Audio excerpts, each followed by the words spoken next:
दोस्तों नमस्कार, मैं नारायण अपने YouTube चैनल पर आप सभी का हार्दिक स्वागत अभिनंदन करता हूं। जैसा कि आपको विदित है कि लाइब्रेरी साइंस की प्रैक्टिस सेट हमने चला रखी हैं। काफ़ी समय से मुझे डिमांड, विद्यार्थियों के काफ़ी कमेंट्स आ रहे थे। उन्होंने मेरी पिछली जो टेस्ट सीरीज़ थी वो काफ़ी पसंद की थी, तो मैं फिर से आपको वही जो 50 प्रैक्टिस सेट का बोल रखा है वो आपको मैं कंप्लीट करवाऊँगा। आप विश्वास रखिएगा। और आपने देख रखा है पिछले एग्जामों में कितने क्वेश्चंस हमारी प्रैक्टिस सेट से पूछे जा रहे हैं, और मैं विश्वास करता हूं कि जो आने वाले एग्ज़ाम हैं, चाहे वो राजस्थान का एग्ज़ाम हो, चाहे वो मध्य प्रदेश का एग्ज़ाम हो, चाहे केबीएस, चाहे एनवीएस, चाहे फिर वो नेट का एग्ज़ाम हो, मैक्सिमम क्वेश्चन हमारी टेस्ट सीरीज से पूछे जाए। ऐसे ही क्वेश्चन का कोई संग्रहण आज आपके सामने वे प्रैक्टिस सेट 50 क्वेश्चंस की रहेगी। बीच बीच में मैं आपसे क्वेश्चंस पूछता रहूँगा। उम्मीद करता हूँ कि आप अपने रिप्लाई करेंगे, और ऐसा भी मेरा विश्वास है कि आप उसे एक बार ज़रूर अपनी ईमानदारी से शेयर और सब्सक्राइब ज़रूर करेंगे, और ताकि अधिक से अधिक विद्यार्थी इसका बेनिफिट उठा सके। और अगर आप शेयर नहीं करेंगे तो डेफिनेटली शेयर और लाइक करने से मनोबल बढ़ता है, और डेफिनेटली उससे प्रेरणा मिलती है कुछ और आगे वीडियोस बनाने की, अपनी सर्विस और जॉब पर जाने के बाद भी। तो चलिए शुरुआत करते हैं। पहला क्वेश्चन कई बार पूछा गया है, सूचना क्या है? तो सूचना एक सामान्य ज्ञान और तथ्यों का संप्रेषण है, ये पूछा जा सकता है। और एक वो कर्म पूछा जा सकता है जो पिछली बार राजस्थान का भी जो सेकंड ग्रेड का एग्जाम हुआ उसमें पूछा गया था। पहले वो डाटा आएगा, फिर वो इन्फॉर्मेशन है, फिर नॉलेज है, और फिर विजडम है। DIKW, आप इसको ट्रिक को याद रखिएगा। DIKW, डेटा, इन्फॉर्मेशन, फिर नॉलेज और फिर विजडम। नेक्स्ट क्वेश्चन, कंप्यूटर में कौन सी पीढ़ी में ट्रांजिस्टर का प्रयोग किया गया? आप सभी को पता है प्रथम पीढ़ी। ये क्वेश्चंस हर बार पूछा जाता है कि कौन सी पीढ़ी का प्रयोग किया, कौन सी पीढ़ी में किस चीज़ का प्रयोग किया गया था। मैं आपको सभी बता देता हूँ। प्रथम पीढ़ी में वैक्यूम ट्यूब, दूसरी में ट्रांजिस्टर, तीसरी में IC, चौथी में वेरी स्मॉल इंटीग्रेटेड सर्किट यानी IC की जो स्मॉल फॉर्म है वो, और पांचवें में AI, आर्टिफिशियल इंटेलिजेंस। और AI वाला क्वेश्चन इस बार राजस्थान के एग्जाम में पूछा गया था। इल्फिल्मनेट कार्यक्रम किसका है? तो इल्फिल्मनेट 1991 में आया था, जिसका मुख्यालय गांधीनगर गुजरात में है। इल्फिल्मनेट की full form information library network हैं, जो एक भारतीय नेटवर्क है, और जो एक UGC का एक प्रोग्राम है जो UGC के द्वारा शुरू किया गया था। अब मुझे बताइएगा कि UGC की स्थापना किसने की और UGC के प्रथम अध्यक्ष कौन थे। चलिए आगे बढ़ते हैं। आज का हमारा नेक्स्ट क्वेश्चन रहेगा कि आदेश की एकता का क्या अर्थ है? तो आदेश की एकता है कि अधीनस्थों को केवल एक ही वरिष्ठता से आदेश लेना चाहिए। ये आदेश की एकता से मतलब है कि अधीनस्थों को केवल एक ही वरिष्ठ से आदेश लेना चाहिए। मतलब जो भी आदेश आ रहा है वो प्रॉपर चैनल से आना चाहिए। IAS के बाद उसका जो डिप्टी है, उसके बाद जो मंत्रालय कर्मचारी हैं उसके पास, या फिर स्कूल में है तो प्रिंसिपल से, क्लर्क से, जो नीचे के 4th ग्रेड कर्मचारी हैं उस अनुसार। नेक्स्ट क्वेश्चन देखिएगा कि मेमोरी इकाई का क्या कार्य है? आप सभी को पता है, आंकड़े, निर्देश, प्रशस्त परिणामों को देखना ही मेमोरी इकाई का काम है। आप मुझे बताइएगा रैम किस प्रकार की मेमोरी है, वोलेटाइल या फिर नॉन वोलेटाइल? रोम किस प्रकार की मेमोरी है, उनकी फुल फॉर्म मुझे ज़रूर बताइएगा। भारतीय पुस्तकालय एसोसिएशन की स्थापना कौन से वर्ष हुई? हम सभी जानते हैं ILA की स्थापना 1933 में हुई थी। और इसके प्रथम अध्यक्ष कौन थे, सचिव कौन थे, ये आप मुझे कमेंट बॉक्स में ज़रूर बताइएगा। RRLF का मुख्य लक्ष्य इस बार राजस्थान एग्जाम के पूछा गया था, तो ये जो पब्लिक लाइब्रेरी जो थी उसको बढ़ावा देना। लेन की full form local area network. प्रथम पुस्तकालय विज्ञान में PhD पठन करने वाले प्रथम व्यक्ति, तो ये सभी पता है हमें, DB कृष्णाराव 1957। आप तो मुझे बताइएगा कि दूसरी बार किसने डिग्री पूरी की थी लाइब्रेरी साइंस में, PhD की डिग्री, और लाइब्रेरी साइंस में 2 बार PhD डिग्री किसने की है, ये भी मुझे ज़रूर कमेंट्स बॉक्स में बताइएगा, क्योंकि ये क्वेश्चन वेक्स्ड हो चुका है, बहुत बार पूछा जा चुका है। इस बार क्वेश्चन बनने की संभावना है कि कौन से व्यक्ति को दूसरी बार लाइब्रेरी में PhD डिग्री या 2 बार लाइब्रेरी, ये दोनों अलग अलग व्यक्ति हैं। दोनों मुझे कमेंट बॉक्स में आप बताइएगा देखकर, नहीं तो मैं अगले वीडियो में इसका जवाब दूंगा। इटालियस किसका एसोसिएशन है, तो हमें पता है ये टीचर्स का जो होता है एसोसिएशन है, शिक्षक प्रशिक्षण केंद्रों का लाइब्रेरियन है, तो सी इसका करेक्ट आंसर होगा। भारत में पुस्तकालय विज्ञान के शिक्षकों का होगा। डी प्रतिक्रिया प्रणाली किस सेवा का भाग है, तो एसडीआई का भाग है प्रतिक्रिया प्रणाली। और आप मुझे बताइएगा कि फीडबैक किसका भाग है, फीडबैक मैकेनिज्म किसका भाग है, सीएस का, एसडीआई का। और कम से कम मुझे 4 उदाहरण आप सीएस के और एसडीआई के कमेंट बॉक्स में दीजिएगा ताकि विद्यार्थी, सारे विद्यार्थी इसमें देख पाए। अमेरिकन लाइब्रेरी एसोसिएशन कहने की बात नहीं है, सभी को पता है 1876 प्रकाशक की सार्वभौम उपयोगिता का एक कार्यक्रम है। तो प्रकाशकों की सार्वभौम उपयोगिता का जो कार्यक्रम है वो ईफला है, हमें सभी को पता है। All India federation library and international federation library and institution शब्द, इसमें इंस्टीट्यूशन शब्द 1937 में जोड़ा गया था। यूनेस्को की स्थापना 1946, जिसका मुख्यालय पेरिस में है। आप मुझे बताइएगा ईफला का मुख्यालय कहाँ है। इंटरनेट पर फाइल को स्थानांतरित करने के लिए निम्नलिखित में से कौन सा प्रोटोकॉल उपयुक्त होता है। एफटीपी फाइल ट्रांसफर प्रोटोकॉल उपयोग होता है। कौन से सूचना का द्वितीयक स्रोत नहीं है, तो विश्वकोश तो है, पाठ्य पुस्तक भी हैं, सूचकांक सेवाएं भी है। पेटेंट इसमें नहीं है क्योंकि पेटेंट एक प्राथमिक सूचना का स्रोत है, जिसकी पेटेंट का भारत में 1970 में आया था और जिसका मुख्यालय नागपुर में है। ये आप जरूर याद रखिएगा। और नागपुर संतरों के लिए बहुत फेमस है। नागपुर महाराष्ट्र की एक सिटी है, आप जोड़ के पढ़िएगा। चलिए मैं बताता हूँ आगे। कोलन वर्गीकरण द्वारा विकसित पुस्तकालय वर्गीकरण की एक प्रणाली है, तो आपको पता है सीसी किसकी है।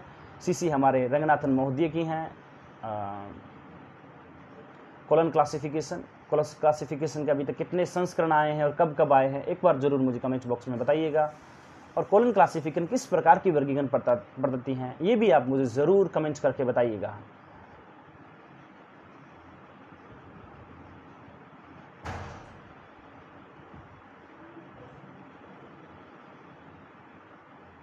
नेक्स्ट क्वेश्चन है कि मद्रास तमिलनाडु जन पुस्तकालय वर्ष में अधिनियम किस वर्ष हुआ था, तो 1948 एक ही ऑप्शन है इसमें।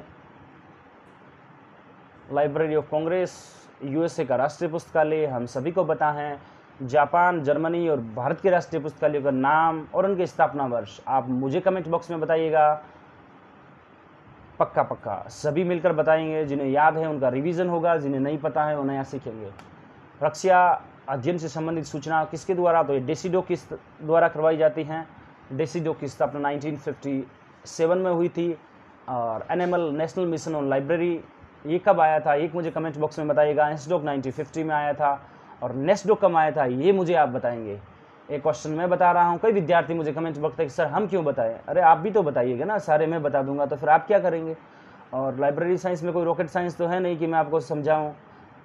छोटा सा सिलेबस है और एग्ज़ाम नज़दीक हैं, जल्दी जल्दी आप पूरा करिएगा। और हम सभी के बुढ़ापा भी नज़दीक है, तो जल्दी जल्दी जाने से पहले, इस धरती से पलायन करने से पहले चीज़ों को जितना जल्दी सीख लिया जाए उतना अच्छा रहता है। तो मैं चाहता हूं कि आप सभी जल्दी जल्दी सीख जाइए और जल्दी जल्दी आप एग्ज़ाम क्लियर करें और सभी राजकीय सेवाओं में चयनित हो। विद्यालय, महाविद्यालय और विश्वविद्यालय किस प्रकार के पुस्तकालय, ये अभी आया था, तो ये पब्लिक लाइब्रेरी जन पुस्तकालय हैं। कौन सा सर्च इंजन है, गूगल, याहू, अल्टाविस्टा और उपरोक्त सभी। बर्न कन्वेंशन 1886 किससे संबंधित हैं, तो ये कॉपीराइट से संबंधित हैं। और पहला प्रश्न है अनुवादक, तो भारतीय अनुवादक सेवाएं कौन प्रोवाइड करता है, कमेंट बॉक्स में बताइएगा। मानक स्टैंडर्ड किस प्रकार का सूचना स्रोत है, ये भी मुझे कमेंट बॉक्स में बताइएगा। और भारत में कॉपीराइट एक्ट कब लागू हुआ, ये भी आप मुझे कमेंट बॉक्स में बताइएगा। देखो ये 2 कन्वेंशन हुए थे, पहला पेरिस कन्वेंशन आया था 1883 में और 3 साल बाद बर्न कन्वेंशन 1886 में। दोनों ही कॉपीराइट से संबंधित है। जो मैंने क्वेश्चंस ऑप्शन के थ्रू में क्वेश्चंस पूछ रहा हूँ, 4 ऑप्शन, हमें चारों पता होना चाहिए किसका उत्तर क्या है। हमारी गलत होने की संभावनाएं 0 के बराबर रहेगी, वरना कन्फ्यूजन में आपके कम से कम 5 से 7% 100 क्वेश्चन जो लाइब्रेरी साइंस के उसमें से होने की संभावनाएं अधिक हैं। पुस्तकालय बनाना और लाइब्रेरियन के बीच सहयोग का परिणाम है।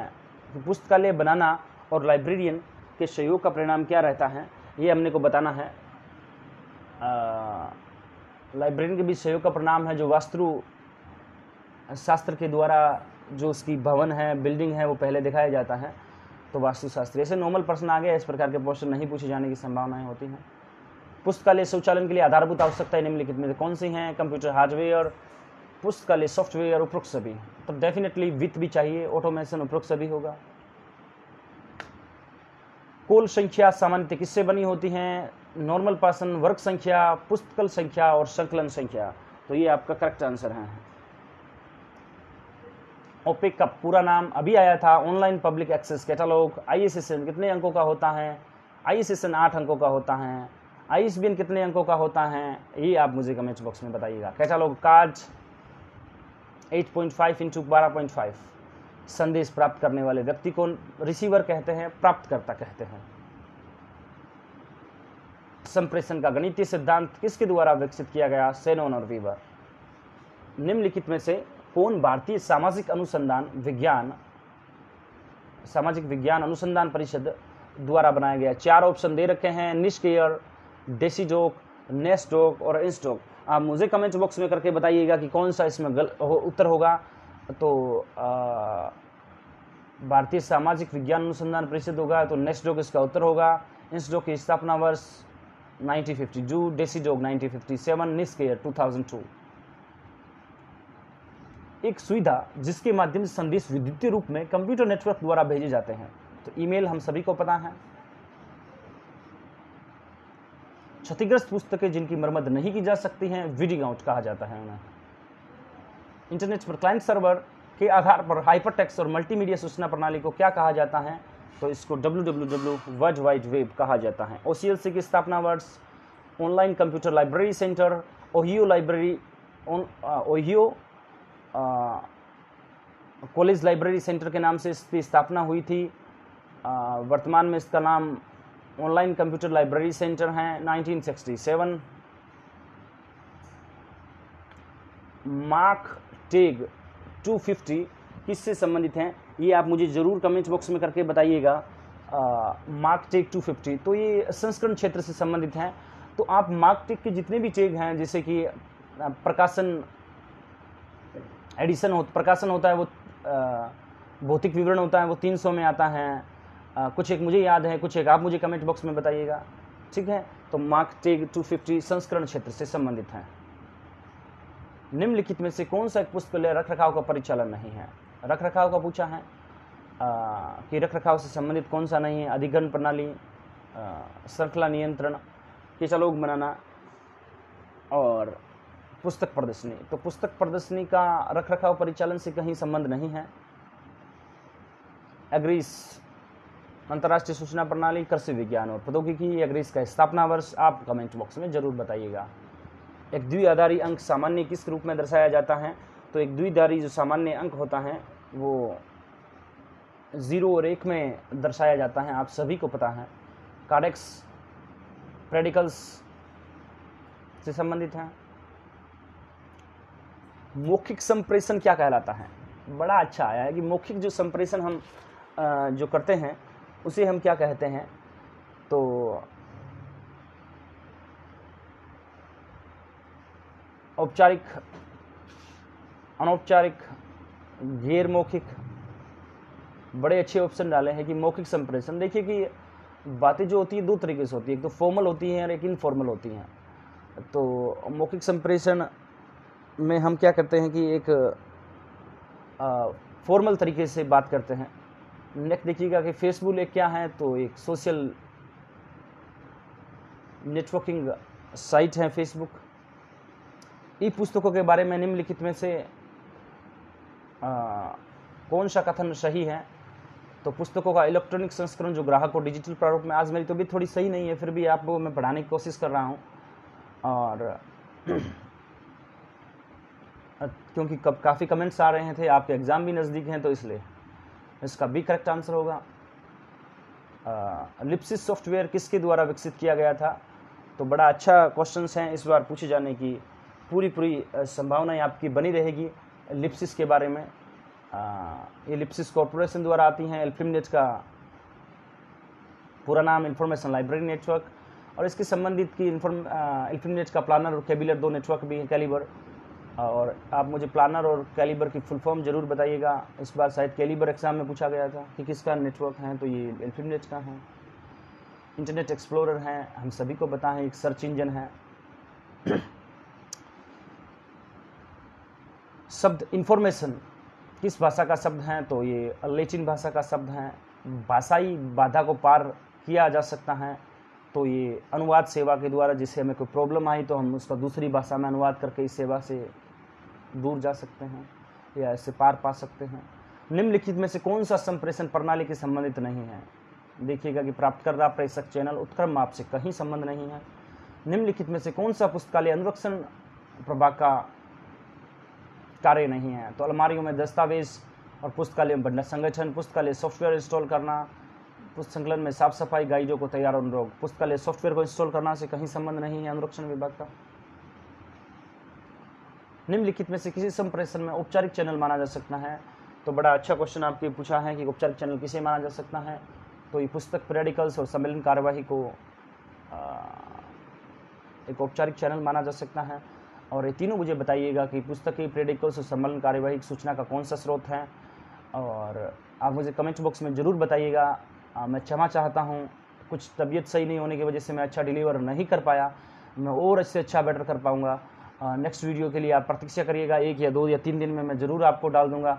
50 प्रैक्टिस सेट का जो वादा किया है वो ज़रूर आपके द्वारा मेरे द्वारा आपके लिए लाया जाएगा, कंप्लीट करवाया जाएगा। और चैनल को ज़रूर सब्सक्राइब और शेयर कर दीजिएगा। आप सभी का मेरे साथ बने रहने के लिए धन्यवाद।